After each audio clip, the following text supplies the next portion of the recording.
Bonjour, je m'appelle Pierre-Marc, je travaille au ministère de l'Économie et des Finances et je représente la France et l'Union européenne à la COP30. Donc, le ministère de l'Économie et des Finances participe à un dispositif plus large avec le ministère chargé de la transition écologique, le ministère de l'Agriculture et le ministère de l'Europe et des Affaires étrangères. Et au sein de ce dispositif, il traite majoritairement des enjeux économiques et financiers puisqu'il dispose d'une expertise qui est la sienne dans ce sujet et il permet d'enrichir le point de vue français qui est ensuite porté dans les négociations de la COP.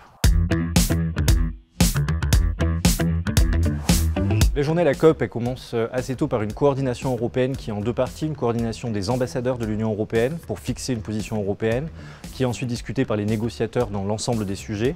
On va ensuite chacun dans les points de négociation qui nous concernent, donc moi en ce qui me concerne les points finances, qui peuvent durer toute la journée ou non suivant les points qu'on suit. Quand on n'est pas en salle de négociation, on travaille avec ses partenaires, qu'ils soient européens ou non, pays en développé et pays en développement.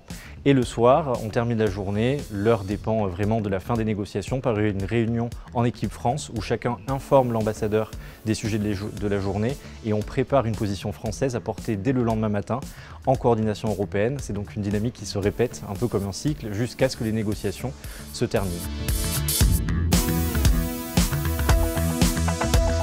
Il y a trois moments importants de la COP. D'abord l'ouverture avec les chefs d'État qui donne le ton de la COP. La deuxième partie qui sont les négociations techniques avec l'ambassadeur pour le climat, qui est celle à laquelle on participe en salle de négociation. Et il y a ensuite la fin de la COP où nous sommes placés sous l'autorité de la ministre chargée des négociations et où notre rôle en tant que négociateur, y compris à Bercy, est de conseiller la ministre sur les sujets de négociation. Cette année, c'est une COP particulièrement importante puisqu'elle marque les 10 ans de l'accord de Paris, mais aussi elle va marquer la possibilité de regarder la contribution de chaque pays à l'atténuation du changement climatique, c'est-à-dire quelle est l'ambition globale que nous nous donnons pour atteindre les objectifs de l'accord de Paris. Et donc, beaucoup des discussions seront tournées vers ces contributions. Ce sera aussi une COP où nous pourrons discuter des autres sujets, qu'il s'agisse de l'adaptation au changement climatique, mais aussi le financement de l'atténuation et de l'adaptation au changement climatique.